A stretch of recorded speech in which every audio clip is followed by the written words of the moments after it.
amores! Tudo bem com vocês? A ProRegiane espera sinceramente que sim, vocês estejam muito bem em casa, se cuidando e estudando também, turminha. Então hoje nós vamos, dar seguimento aqui ao nosso processo de correção, mas vamos começar com uma frase. E a frase de hoje diz o seguinte, meus amores: a determinação de hoje é o sucesso de amanhã. Ou seja, o que a gente faz hoje, o que a gente pensa hoje, o que a gente produz de fato hoje vai gerar realmente o nosso sucesso amanhã. Então, dedique-se, tá bom? Nesse momento aqui para colher bons frutos depois. Seguindo, nós vamos fazer a correção hoje das atividades do capítulo 12 e 13, tá, turminha? Então, a aula de correção é mais extensa mesmo, então se organize aí, fica confortável para a gente poder começar. Então, bora lá! Capítulo 12, as regiões norte, centro-oeste, do Brasil. Então, essas duas regiões vai ser a missão de correção hoje desse capítulo aqui do número 12. Norte e centro-oeste do nosso país. Vamos começar na página 347. A região centro-oeste, tá representado aqui, assim como as demais. Então, um mapazinho aqui coloca, primeira região como centro-oeste, norte, nordeste, sudeste e sul. Tá? Nessa lógica aí. Então ele fala assim: observe o mapa abaixo e identifique qual número corresponde à região centro-oeste. Qual é, minha gente? O número 1, como eu já indicou lá de início. Então, 1 é que corresponde à região centro-oeste. Quem são os estados que formam essa região? Mato Grosso do Sul, Goiás e o Distrito Federal, tá bom? Que não é estado, mas é uma unidade da federação. Ok? Segundo, faça uma análise e descreva quais são as principais atividades econômicas desenvolvidas na região centro-oeste. Atividades ligadas à questão da agroindústria, vem sendo aí o setor de maior importância na economia do centro-oeste, tá bom? Aqui a gente vai colocar como destaque a produção de soja, o sorgo, o arroz e o milho. Além, disso daí, essa questão da agricultura, da agropecuária, a gente também tem destaque aqui para a questão do setor aqui da pecuária bovina, tá bom, minha gente? Então, a questão industrial, da produção da agroindústria é muito forte e a produção também ligada à produção bovina. Isso significa o quê? Que o setor primário é que reina nessa região. Seguindo aí, meus amores, eu quero você colocar verdadeiro ou falso nessas questõezinhas aí, tá bom? Então, qual é a sequência de verdadeiro ou falso que a gente tem aqui? Primeiro, a primeira questão ela é verdadeira, porque ela está falando da região centro-oeste, que é composta pelos estados que a gente já conhece. Então, ele coloca todos os estados de forma correta dessa região. Então, perfeito. B, o Distrito Federal situa-se no estado de Goiás, que é, o menos populoso aí da região centro-oeste, de forma alguma. O Goiás não é o menos populoso aí dessa região aqui do centro-oeste, tá bom? Mato Grosso do Sul fica com essa denominação aí de menos populoso. Então, é falsa a B. A C, região centro-oeste tem o maior rebanho bovino do país. Como eu comentei na questão anterior, de fato isso é uma verdade. Tá bom, meus amores? A D, ele fala a questão do Distrito Federal, que é composto por Brasília e várias cidades satélites. Isso é uma verdade, então é V também. E a E, na região centro-oeste, situa-se 4 grandes chapadas. E ele coloca aí a sequência das chapadas incorretas. Então, é falso. Ordem correta, verdadeiro, falso, verdadeiro, verdadeiro e falso. Tá bom? Seguindo aqui, ele coloca para vocês, tá bom? Um infográfico, ou infográfico não. É um gráfico relacionado ao clima, tá? Um climograma aqui para vocês. E ele fala sobre a questão do clima equatorial. Então ele fala assim: observe o climograma e descreva as características climáticas da região norte do Brasil. Que características a gente tem aqui na região norte em termos de clima? Por aqui a gente já observa, analisando o climograma a gente consegue dizer. É um lugar que chove muito, as temperaturas elas são elevadas, então de forma bem tranquila a gente já consegue dizer as características só observar aqui, ó. Aqui é chuva, é elevado. A temperatura também tá aqui, tá na casa aqui dos 25, tá? Até 26 graus. Então, a gente observa aí que também as temperaturas não são amenas. Então, o clima equatorial bastante úmido, né? Composto por temperaturas elevadas durante a maior parte do ano, com médias entre 24 a 26 graus Celsius, tá? A região se destaca por possuir, né, maiores, né, quantidades de chuva do nosso país, tá bom, turminha? Então, como eu falei para vocês, já é uma característica marcante aí o índice, né, de chuva dessa região. Seguindo aqui, meus amores, a gente tem a observação aqui de dois, né, gráficos, número de estabelecimentos, né, e área ocupada pelos estabelecimentos. Falando aqui da agricultura familiar. Aí ele sabe assim, o tamanho médio das propriedades familiares é maior nas seguintes regiões brasileiras, tá? Quais são as regiões que têm esse destaque na questão aí do tamanho dessas propriedades? Lembrando que cada cozinha representa um estado. Vocês deveriam olhar as que têm aí, né, um percentual maior. A gente observa claramente que são os tons aqui, né, ligados à questão do verde, né? Então, ele quer observar justamente. Então, região norte e região centro-oeste teriam os destaques aí, nesse ponto, tá bom? Então, questão 5, alternativa D, claramente. Continuando, já na página 350, ele vai perguntar, é correto concluir que José passou a sua infância no estado? Aqui ele vai Vixe, não vai sair, gente. Então, ele vai colocando as informações aqui no texto sobre, né, a infância de José. E aí ele vai descrevendo aqui as informações. Desse modo, ele pode, né, dizer qual é o estado a que José pertence. Pela colocação, né, que ele faz na questão do tipo de vegetação, né, do inverno seco, né, característica do clima mais tropical. Então, a gente observa que ele está no estado de Goiás, tá? Então, ele estava aí, passou sua infância nesse estado aí, tá bom? Porque os demais, ou seria o clima aqui, né, subtropical, ou seria o semiárido, equatorial. Ou seja, todos climas aí que tem pontos marcantes, tá bom? Então, não estaria de acordo com a descrição que José fez aí no textinho, tá bom? Então, claramente seria Goiás aí como única alternativa possível nessa questão. Porque os demais estados, né, as características são totalmente divergentes, tá? Diferentes do que ele faz na descrição. Seguindo aqui, turminha, ele coloca, né, um textinho introdutório para vocês se basear e poderem responder. E aí ele vai, de acordo com esse textinho introdutório, né, bem argumentado, que ele faz assim. No processo, né, que formou aí o arco do desmatamento, são predominantemente, né, encontrados o quê?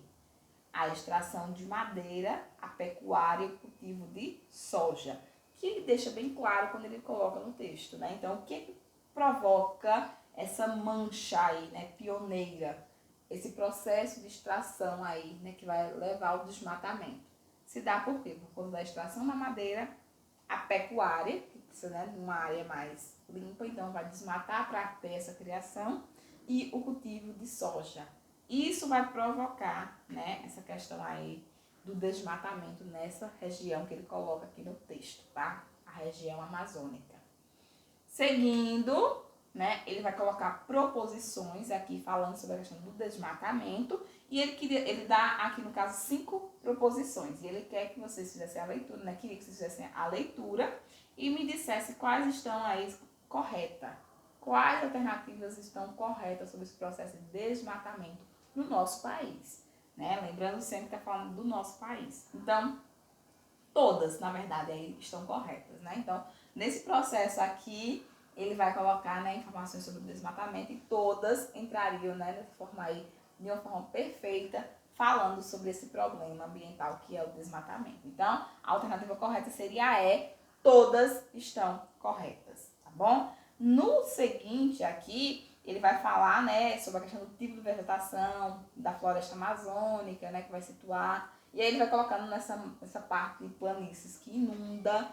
E ele quer saber que vegetação é essa, tá? Então, ele vai dar as características, a gente percebe que pelas características, ele está falando aqui da alternativa C, a mata, né, de Iguapó. Então, essas seriam as características desse tipo de vegetação que a gente encontra nessas planícies de inundação, que são áreas que, uma parte do ano, elas estão cobertas por água e na outra elas estão secas. Isso vai dar essa característica dessa mata aqui, tá bom? Seguindo, ele vai colocar aqui para vocês, né, as estações do ano e ele pergunta, né, a colocação que ele faz aí. De acordo com os climogramas A e B, a gente tem que regiões aqui representadas? Então fica bem mais claro, né? A gente sabe que na região norte a gente tem uma quantidade de chuva o ano inteiro. Então a gente tem essa precipitação acontecendo com uma certa frequência. Então, o A refere-se à região norte pela questão das chuvas e da temperatura. E o B estaria relacionado aqui à região centro-oeste. Lembrando que ele mostra aí, né, justamente o climograma das duas regiões estudadas nesse capítulo de número 12, que era norte e centro-oeste. Aqui finalizamos, né, o primeiro capítulo. Vamos para o segundo capítulo, que é o 13, que fala aqui das regiões sul, sudeste e nordeste do nosso país, tá bom, meus amores? Então, bora lá observar as questões que ele coloca sobre essas regiões. Começando aqui na página 394. Aí ele começa falando sobre a questão das atividades, né, econômicas da região sul. E depois descreva quais são as principais atividades desenvolvidas nessa região.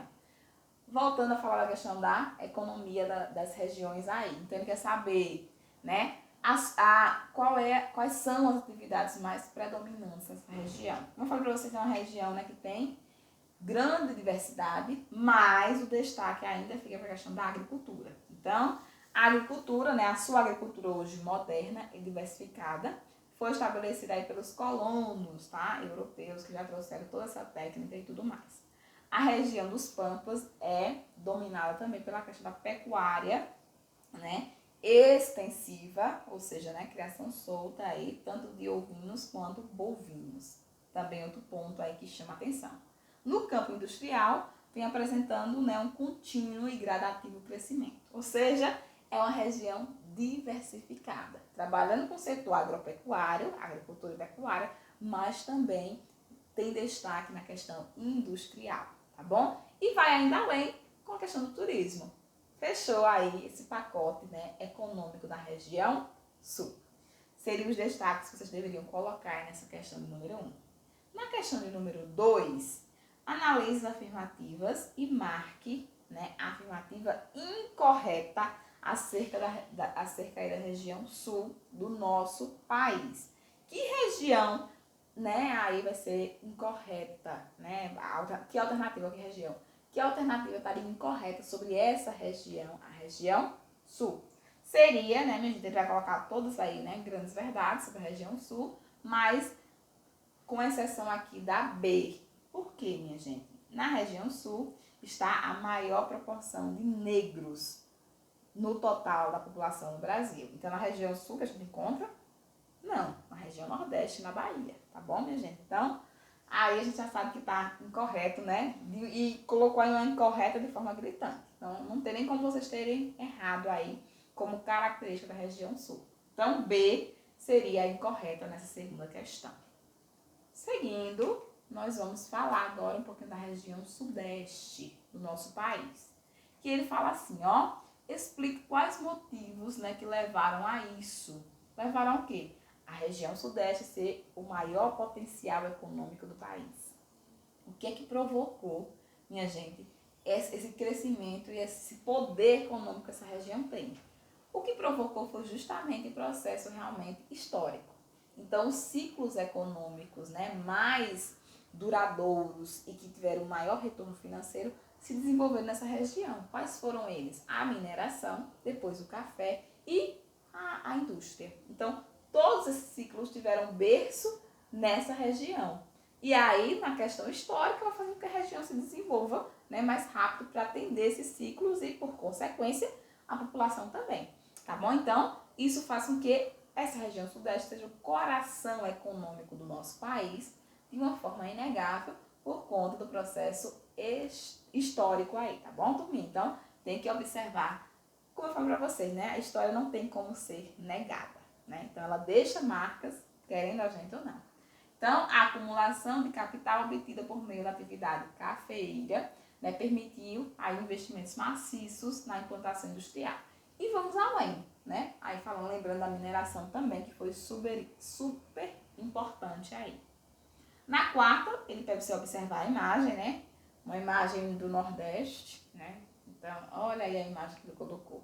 Então, a gente sabe que a região Nordeste, ela tem várias, né, sub-regiões. Na verdade, são 4. Meio Norte, tá? Depois tem o Sertão, o Agreste e a Mata, Zona da Mata, né? A região litorânea. Então, turminha, que região, que sub-região do Nordeste ele está representando aqui? Oh, que dificuldade, né? Então, moleza para vocês, o sertão nordestino, né? De uma forma, né, mais pintada, como eles veem, né, do que nunca. Então, a seca, né, essas vacas aí mortas, né, esses animais mortos. Então, é isso que ele coloca, o sol, né, muito quente. Então, a sub-região do sertão nordestino seria representada aqui por essa imagem, né, que é a vendida aí nos demais, né, estados e regiões do nosso país. Seguindo aqui, ele fala a região, né, destacada no mapa a seguir, caracteriza-se, né, entre outros fatores, por que região, né, a região destacada é essa? Que região é essa? Meio norte, a parte do litoral, sertão ou agreste, né? Então aqui a gente está falando da região aqui, né, do agreste nordestino. Engloba a maior produção de arroz de toda a região nordestina. Seria um dos fatos que marcam aí o agreste. Na verdade, o agreste é essa zona de transição. Então, ela é muito propícia para a questão desse tipo de plantação. Justamente por estar, né, pegando a influência do litoral com a do sertão nordestino. Então, por ser essa área de transição, ela tem, né, ela tende aí a receber, né, ser um ponto aí de influência para esse tipo de atividade, né, que se desenvolve de uma forma tranquila. Seguindo aí, a gente vai colocar, né, ele vai dar a definiçãozinha, né, falando sobre esse tipo de vegetação, né, faz toda a contextualização e ele pergunta: o domínio morfoclimático tratado pelo texto é o domínio de quê? Então, baixa pluviosidade, né? Então, quando ele fala sobre isso, né, a gente já vai lembrar do domínio que tem essa baixa, né, índice de chuva, que vai ser a caatinga. Pegando um fragmento, eu peguei um fragmento aqui pra gente observar, mas em todo o processo de descrever, a gente fica claro que está falando da caatinga, tá bom? Então, seria B, caatinga. Também fez o processo da extração, e é quando ele fala especialmente o pau-brasil. Que vegetação a gente teve aí, né? Que bioma a gente tem o pau-brasil? Mata Atlântica, então não tem nem o que pensar muita coisa aqui, tá bom? Então, alternativa A, nessa questãozinha aí da página 396. Seguindo aqui, meus amores, ele pede você observar a imagem, né? Analise a imagem a seguir. Que tipo de vegetação é essa que ele está colocando aqui pra gente? Então, a gente percebe que o topo da árvore, né, que representa, eu falei pra vocês, inclusive, né, o cocazinho do índio, por isso o nome, né, a mata dos cocais, tá? Então, está sendo representado aqui por essa imagem. Então, onde é que ele coloca isso? Na alternativa D, né? Então, de forma bem tranquila, a gente consegue, né, visualizar essa informação aí. Seguindo, ele vai colocar aqui para vocês, né, um mapazinho com destaque, né, aqui para a região sul do nosso país. E ele fala assim: analise o mapa a seguir, né? Então, marca o Equador, né, o Trópico de Capricórnio, vai marcar bem direitinho. Ele quer saber, né, que tipo de vegetação ocorre, predomina nesse de região aqui marcada. Vai ser a mata das araucárias, tá, turminha? Então, essa mata vai ser aí o tipo de vegetação que a gente vai encontrar nesse ponto destacado do mapa. Acho que vocês vão conseguir lembrar aí, né, que eu falei, martelei, né, bastante com vocês essa questão aí do tipo de vegetação de cada uma das regiões, né, e pontos que a gente encontra. Na última questão, ele fala sobre a questão dos municípios de Petrolina e Juazeiro, tá? Faz referência a nós. Sobre a produção e a destinação dos produtos nesses municípios, né, do interior nordestino, assinale a alternativa correta, né? Então, que tipo de produção a gente tem aqui? Se vocês erraram isso daqui, eu vou puxar a orelha de vocês. Então, a gente tem o fumo, a mamona, cana-de-açúcar, algodão ou uva? E aí, que tipo de plantação a gente tem aqui como destaque? A uva, né? Para a produção de vinho e também para exportação. Então, seria a E aí a correta. Turminha, finalizamos aqui nossa maratona de correção, tá? A Pro desejo que vocês tenham aprendido, né? Desse processo aí. Então, fiquem com Deus e, ó, beijos da Pro.